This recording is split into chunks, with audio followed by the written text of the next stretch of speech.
పెద్ద వరదలు కొట్టుకుపోతున్న వాడు కనపడ్డ గడ్డిపోసను పట్టుకొని బయటపడదామన్న ప్రయత్నం ఎట్లా ఉందో మీరు అట్లాగే ఉంది. చేసిన తప్పు నుంచి బయటపడటానికి అని చెప్పి మీరు చేసిన వాదన బలహీనంగా ఉంది.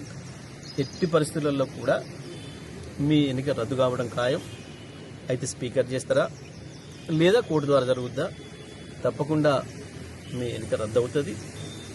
ఉప ఎన్నికలు వస్తాయి. అందులో ప్రజలు మీకు సరైన బుద్ధి చెప్తారు. మీ రాజకీయ జీవితానికి శాశ్వతమైన సమాధి కూడా కడతారు. అందులో సందేహం ఏం లేదు. ఎట్టి పరిస్థితుల్లో కూడా మీరు చేసిన తప్పు దొరికిపోయిన ప్రజల ముందట ఇంకా మేము దాచుకుందామనే ప్రయత్నం చేస్తే ఇంకా అబాస్ పాలవుతారు తప్ప ఇంకొకటి ఏం లేదు. రేవంత్ రెడ్డి కాపాడే ప్రయత్నం రేవంత్ రెడ్డి కాపాడతాడని మీరు అనుకుంటున్నారు.